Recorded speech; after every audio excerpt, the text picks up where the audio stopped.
শুভেন্দুগড়ে ফের সবুজ ঝড়। বিনা প্রতিদ্বন্দ্বিতায় সমবায়ের দখল নিল তৃণমূল। উত্তরকাঁথি বিধানসভার পেটুয়া সমবায় কৃষি উন্নয়ন সমিতি 11টি আসনের মধ্যে বিনা প্রতিদ্বন্দ্বিতায় 11টি আসনেই জয় পেল তারা। আরো বিস্তারিত জানবো, ফোন লাইনে রয়েছেন প্রতিনিধি সমীরণ সাউ। সমীরণ, এই জয়ের পর তৃণমূল কংগ্রেসের কর্মী সমর্থকরা তারা কি বলছেন?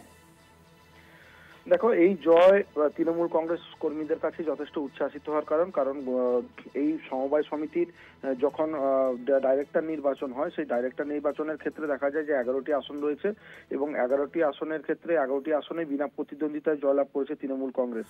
কারণ বিগত দিনে যখন সমবায় নির্বাচনে যখন ডেলিগেট নির্বাচন হয়, সেখানে 52টি আসনের মধ্যে 48টি আসনে জয়লাভ করেছিল তৃণমূল কংগ্রেস।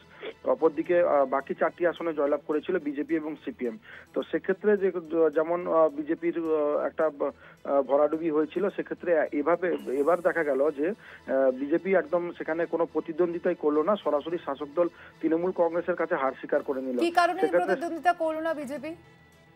যেহেতু বিজেপির পক্ষ থেকে আমরা এখনো পর্যন্ত এই বিষয়ে কোনো প্রতিক্রিয়া পাইনি, কারণ বলা যায় কার্যত কুলু বেঁকে এঁটেছে মুখে বিজেপি নেতৃত্বরা। সেক্ষেত্রে তৃণমূল অর্থাৎ শাসক দলের পক্ষ থেকে যেমনটা জানানো হচ্ছে, তারা বলছে যে আমরা এককভাবে এই যে ডাইরেক্টর নির্বাচনে আমরা বিনা প্রতিদ্বন্দ্বিতায় জয়লাভ করলাম, তার কারণ হচ্ছে বিজেপি সেখানে ডেলিগেট নির্বাচনে তাদের মাত্র 2টি আসনে জিতেছিল 52টির মধ্যে। সেক্ষেত্রে তারা প্রতিদ্বন্দ্বিতা করার জায়গাই পায়নি।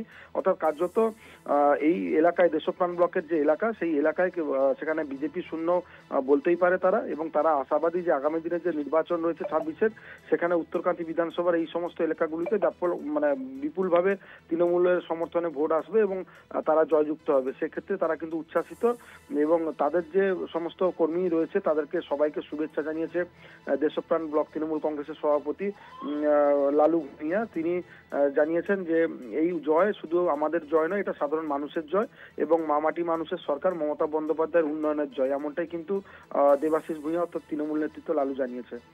ধন্যবাদ সমীরণ।